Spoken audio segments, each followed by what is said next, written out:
Hi, my name is Crystal Scott, last name Scott. Welcome to my story. Departing from the coasts of Tyre and Sidon, he came unto the Sea of Galilee, through the midst of the coast of Decapolis.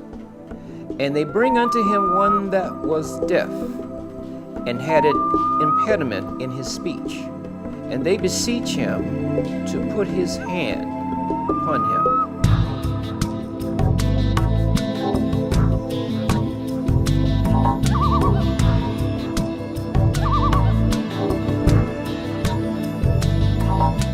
I would just like to share a little story with you, and I hope with sharing my story, it'll leave you with words of encouragement.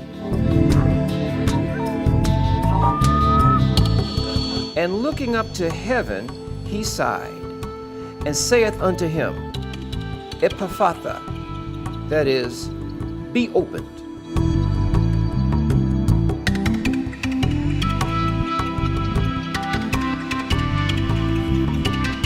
We all grew up in church. My mom made me go to church, but in my teenage years, I didn't care about church. I only went so I can go out the next weekend. But I'll tell you, when it came time to pray, I would always stop what I was doing and listen to the prayer.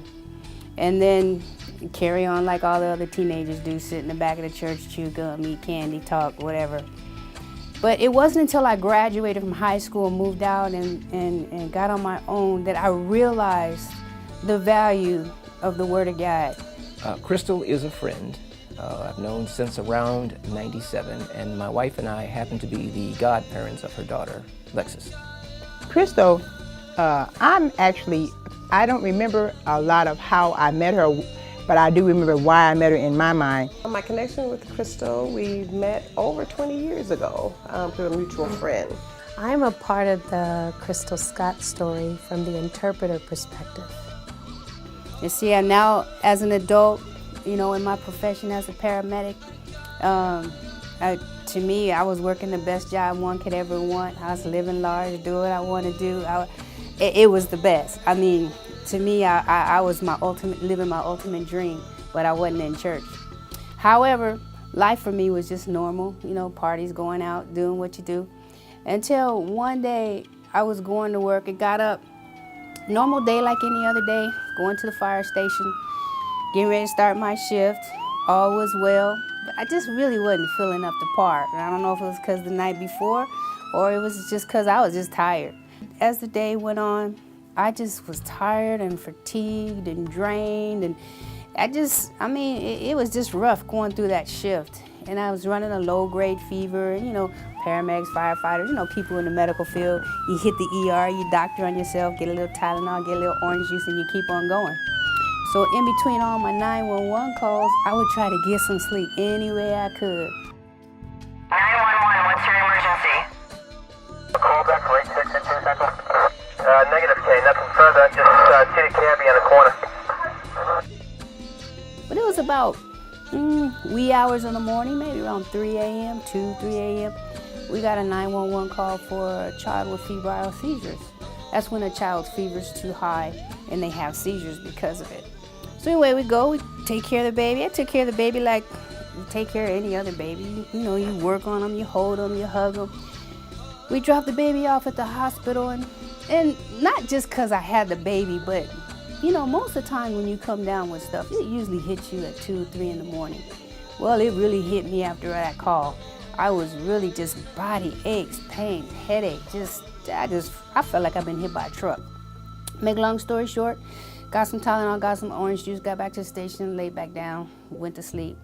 We didn't have any more calls after that. So 7 o'clock in the morning, my shift was over. I couldn't wait to get home. So I'm driving home and everything, and I was just feeling horrible. My head was aching. Every time my heart beat, boom, boom, my head would just wow, wow. I mean, it was killing me. So my head was hurting, my body was aching, and I was just driving. Oh man, if I could just get home, if I could just get home. I finally made it home, took a shower, and now check it out. So we all know when you go to the gym, the theory is you sit in the hot tub, sit in the steam, sweat all this stuff out. When you wake up in the morning, hopefully you're better. Well, I took a nice hot shower, rubbed some Vicks on, put on my sweatpants and my sweatshirt because I'm thinking, okay, I'm going to sweat this out. So when I wake up tomorrow, I'll feel better. Well, I got into bed, got under all my covers, went to sleep, and that was lit. That was the last thing I remembered what happened. When I woke up again, I couldn't hear, I couldn't speak. I mean, it was like a dream. And I couldn't figure out what happened when I went to sleep, what was going on. Everything was just like foggy. Well, it was later that my boyfriend told me that he had came home and he tried to wake me up and I wouldn't wake up, and he was shaking me and I wouldn't wake up, and he pulled off all the covers and I was just drenched in my sweat clothes, and picked me up, carried me down the stairs, put me in the car, took me to the ER. Then they when I got there, I was just like really out of it. And they cut off all my clothes, packed me on ice, started all these IVs, blood tests and everything, and took me up to ICU. And when I woke up, I was actually in ICU. So I had been in ICU about 3 or 4 days. And when I woke up, I looked up and I saw my friends there, and the monitors, the lights were flashing and things were beeping, because it's measuring your heart rate and everything. But I couldn't hear any sound. And I'm thinking, well, I deal with monitors and stuff all the time in my job. So I figured, well, maybe they were on the silence mode where, you see everything, but you just don't hear the noise. But then I tried to speak and talk to my friends, and my speech came out it was all muffled.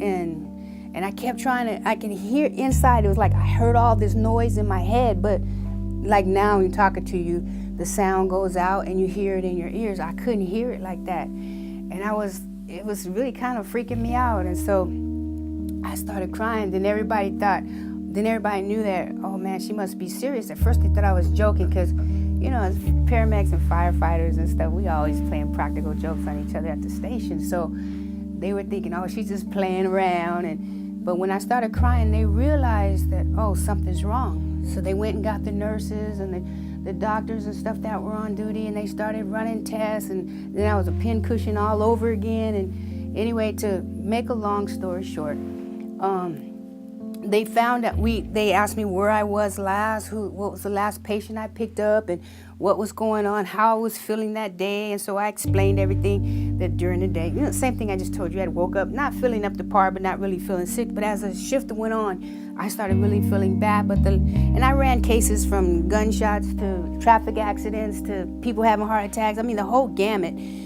But the last thing I can remember of having anybody that was sick was the baby. And so they went back and we traced everything to the baby. The baby did have meningitis, but the baby was fine. Well, here I am. This was 1992. And me being 31 years old, come on, as adults, we all have body aches and pains and headaches and flu-type symptoms. Just because you have that doesn't qualify you for a spinal tap. So I didn't get one because, being older, they just didn't think that I had meningitis. Plus, meningitis at that time wasn't noted to be contagious. So it was misdiagnosed. So I did have the strand of the meningitis from the baby. And because that was missed with the elevated fever, and then I had retained a lot of fluid and stuff. So I was given Lasix, I was given gentamicin as an antibiotic. And so with the misdiagnosis, the Lasix and the gentamicin, Lasix and gentamicin, if the doses aren't monitored or they're not given in the right doses, can cause 8th cranial nerve damage, which is hearing loss. So it was the combination between the Lasix, gentamicin, the strand of the meningitis, and the elevated temp was what they diagnosed me as having the hearing loss, which was my prognosis. So life then took a devastating change for me. And right after that, my boyfriend and I, we were having hard times. He couldn't cope. But for me at that moment, I did have a moment where I really tripped out because I'm like, what am I going to do? This is all I know. I've been a paramedic since I graduated from high school. I mean, this was my life. This was, how am I gonna now fight for? I mean, you're not gonna just toss me and throw me in the category of disabled people now. I mean, I'm a person here. So I was trying to figure out how am I gonna hold on to my life. I did trip out for a minute, but let me just give you backtrack history. I have 3 brothers and I'm an only girl. And there was no crying and whining in our family. You spilled a glass of milk, wipe it up and pour another glass. You know, you fall out with your boyfriend, you cry, so what? There's 50 more in the world. So I never really was one that would fall out, oh my God, I was never one of them kind of people. So it did send me for a loop for a minute, and then when they sent me to rehab and sign language, I grabbed onto it real fast because that was my form of communication. And so I started working towards that, trying to fight for normalcy, trying to build my way back up. My partner on the ambulance at the time said he'd work with me. We went back to the state, we took the state exam. I challenged the state to let them know that just because I can't hear doesn't mean I'm deaf and dumb. It just means now I gotta communicate a different way. So when I did that, I became the first Black, deaf, hearing impaired female in the state of California as a paramedic. And that began to change the laws of people who lost their hearing. It's the same with glasses. If you go take an eye test and you can't see, if it's correctable with glasses, you pass, you can do your job. Well, it changed the mode with the hearing. If you were getting older and losing your hearing, if it was corrected as with the hearing aids, then you can still continue your job. So now, if you notice today, you'll still see policemen, firefighters, or people, doctors. They'll still have, if they're older, they have their hearing aids, they can still keep their job. So that helped change the law on that. Having a deaf friend was an experience for me, but her personality didn't really seem like, to me, it didn't seem like she was deaf because she read lips very well. I began to try to seek out a church. Every time I went to rehab, I talked to interpreters to try to find a church in the area. The only church that I kind of found that my interpreter would go to was East Bay Faith Center in the Bay Area, in San Leandro at the time. So we went there a couple of times, and then I went home. It was a Sunday. I went home and I was flipping through the TV, and Crenshaw Christian Center came on. Ever-increasing faith. From Los Angeles, California. With pastor and teacher, Dr. Frederick K.C. Price. And it flashed one of the interpreters that was saying, follow me as I follow Christ. Follow me as I follow Christ. Get in the word for yourself. And at least that's what the interpreter was interpreting. And that grabbed my attention because I was never a follower, but I wasn't a leader. If you followed me, you did so at your own risk. But at any rate, I liked that because I was now responsible for what happened to me in the Word. In the Ever-Increasing Faith Study Bible. Now, I gave you a little rule last time. We were members of Crenshaw Christian Center, and I didn't know who she was, but I just remember that she was the young lady that signed. She did the signed interpretation for the choir as well as for pastor's messages. Apparently, Crystal had been trying to put out some music and some other things that happened. Certain people that were involved in the wake of that kind of were not proper, or she felt they were improper and just needed to talk to somebody that had a little knowledge in the subject. I have a lot of knowledge in that subject, but so anyway, we went to her apartment and my wife introduced us and what have you. And so I found out that basically Crystal was not, she wasn't born deaf, but it was the result of illness that occurred. And so she did speak English, you know, and she could read my lips and what have you. So we were able to communicate wonderfully. All healing is not instant. In fact, most of it is not instant. At the time Crystal came to Crenshaw Christian Center and I would see her signing, she reminded me of my sister. I have a sister that killed herself years ago. And at the time I was believing God for God to restore all kind of things to me. I was believing for restoration. I wanted restoration of all kind of stuff, children. I was believing God for stuff. And Crystal, when I met her, I think we just made friends, hard, fast friends quickly over nothing. When we first met, our connection was music. So she's been on a lot of our gospel music showcase. I did a TV show at that time. And she ministered. For the most part, she was a standing artist on our TV show. So She didn't have to say, can I be on it? It was, can you be on it? I want you to be on it. So I allowed her to be able to share her gift and her testimony as much as she can so the world could know. So the only system that the enemy can destroy me in is the educational system. So he puts me in the posture of learning the wrong way. And he puts me in a posture that I comprehend wrong. So then I need sentences when I can really use one word. As long as I have, it's called the what? It's called the wiles of the enemy. I met Crystal, I believe it was December 2005. There was a revival happening at West Angeles Church. Juanita Bynum was having this conference called Women on the Front Line. The first thing I noticed about Crystal was that she was at the revival every day. And she would have her Bible. She'd look at the interpreter and then she would look at her Bible. And the Bible does say, 2 Timothy 2:15, study to show thyself approved unto God, a workman that needeth not to be ashamed, rightly dividing the word of truth. And I saw that she would pick up her Bible. Whatever the interpreter said, she picked up her Bible and she would look for it.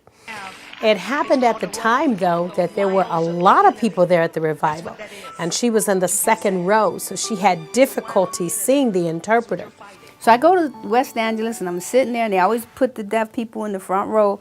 And it just seemed like the music was just loud. We were like, the way it was set up, you know, the interpreter was on the stage and, you know, and everybody, the deaf people were sitting in the row. My mom was sitting behind me. My daughter at the time was 4 years old. She was behind me.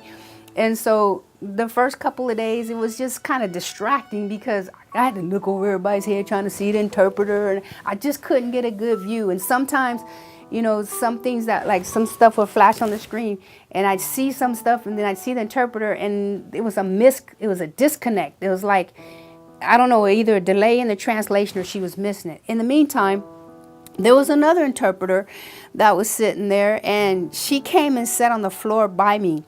So the lead interpreter at that time asked me to sit with Crystal so that I could help her to get the message. And there was no space for me, so I moved over beside her and I sat on the floor. And every time the interpreter would fingerspell a scripture, she'd go, where's that in the Bible? Where's that in the Bible? Show me what it says. So I would turn in the Bible and then I would interpret, I would explain it to her. And she just kept drinking up the word. And I thought, she's going to get healed. I know she's going to get healed. I didn't know when, but I was like, this one, she really wants God's words. David said, thy word have I hid in my heart that I will not sin against you, because your belief system determines your action. And if your belief system are not changed, that your action will not be changed. So the word comes to hit your heart, transform your heart, and you have 6 seconds to make a decision whether you believe or not that is the truth or not. And if you hear a lie one time, you need to hear the truth 13 times to cancel out one lie. That means that all the enemy needs to do is to get your mind distracted when the word of God is being preached. But in this season of her ministry, she was about integrity of the leaders and how leaders need to be an example. Same thing Dr. Price was teaching about integrity and authority in the word and how to apply it to the word for yourself, how to apply the word to your life for yourself. And that's where I was. That's the page I was on. So when I went to that conference, that's the page Juanita was on. And so since now I was teaching the deaf community and I was out there and I wanted to hear what she had to say. By this time, I was also at a point where God, just use me any way you're going to use me. Do your will. Have your say in my life. So I was ready for whatever would transpire, but I was so hungry. And she was reading the scriptures. And so I'd read the scriptures with her and look up at the interpreter and read the scriptures so I could connect it. And once I started connecting it, oh man, God was just moving.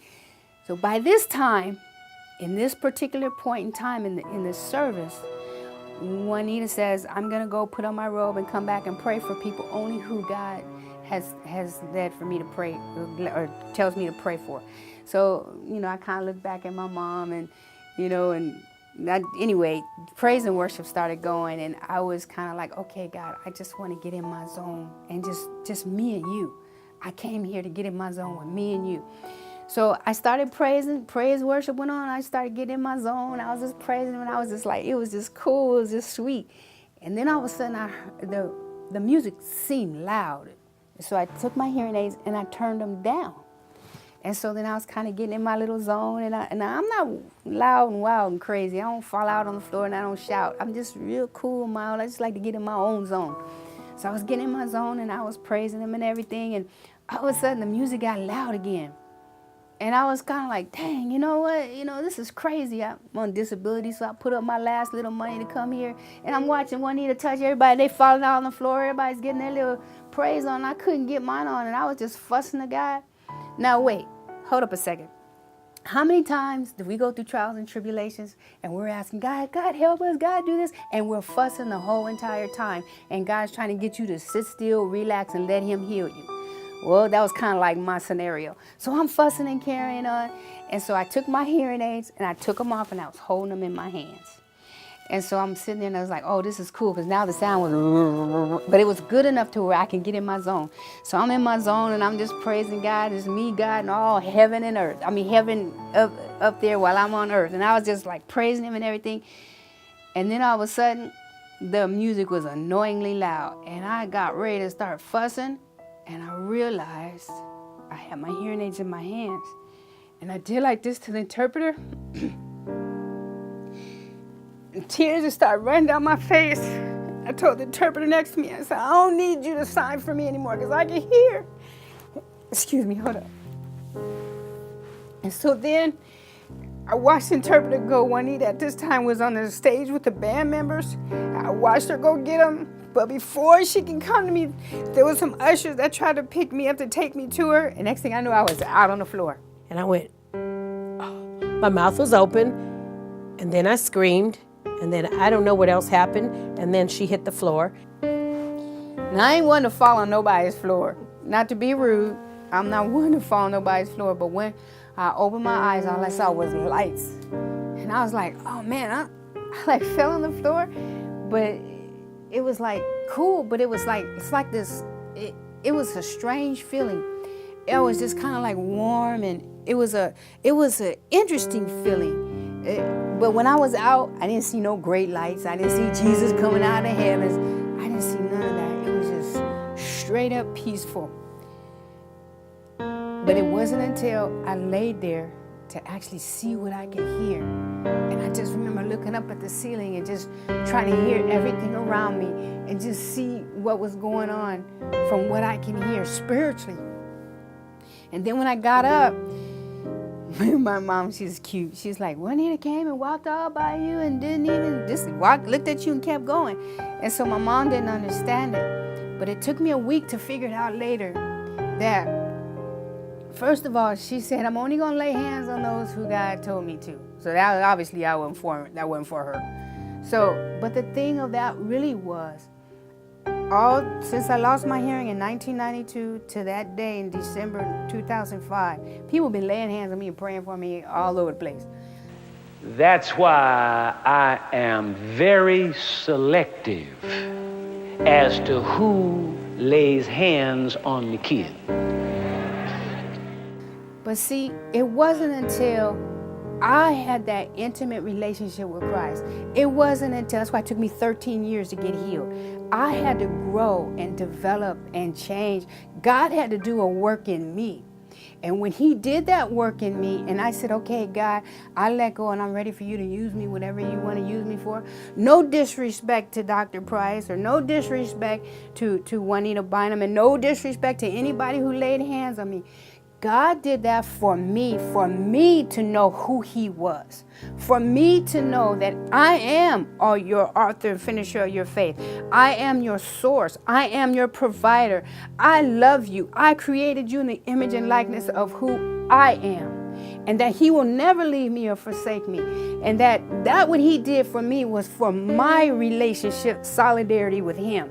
Because had anybody else touched me, I would have said, oh, I got healed through so-and-so, or I got healed through that person.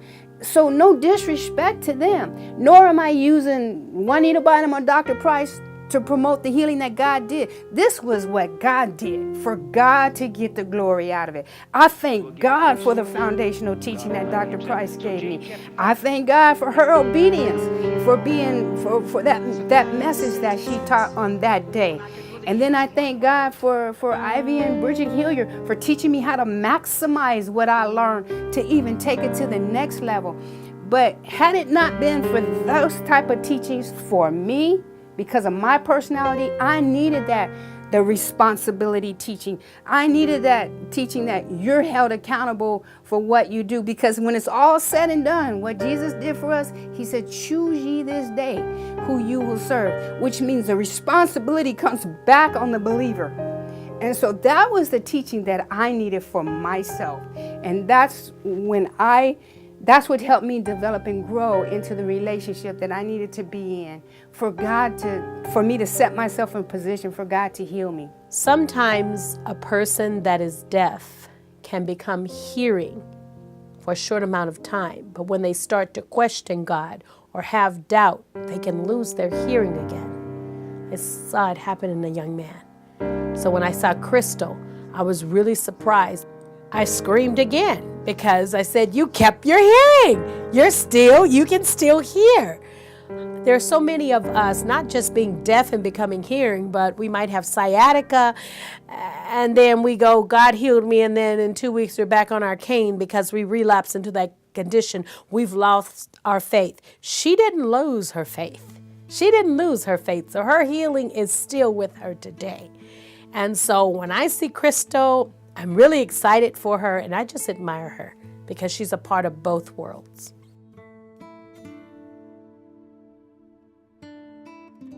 What happened was a Sunday morning service, and service had not really begun, and I was sitting behind the choir that particular day, and someone walked up to me and tapped me on the shoulder from behind. I didn't see who it was, and whispered in my ear. Now, I was accustomed to people tapping me on the shoulder at church and whispering something to me, because I knew they wouldn't do that unless they knew me.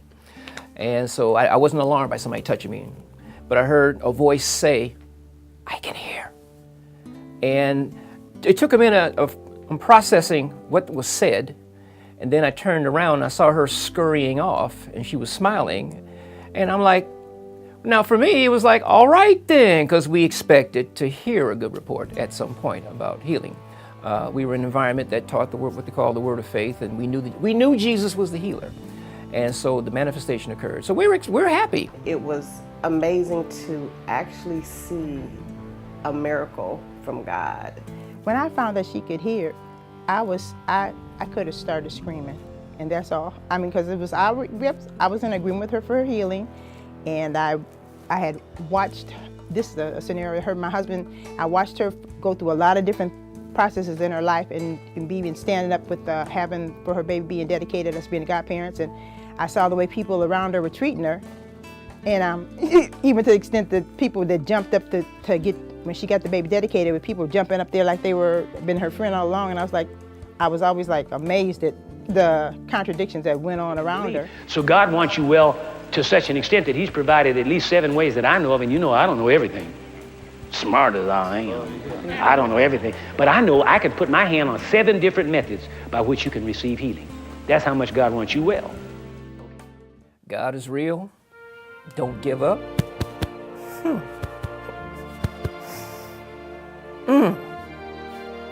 Don't let go.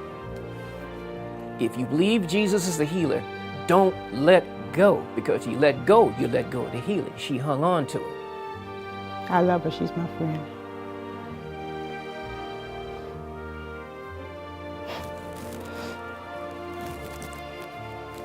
I said, when you get somebody that's a friend, but God sends you friends, even if you don't see them every day. People that come into your life, that stay in your life. For me, that's God sent. And so, I have associates. I got a lot of associates. My husband and my children are all in the entertainment and musician, and people want to be around us for so many wrong reasons. But this one, Crystal, was not one for the wrong reason.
The doctor said you cannot hear.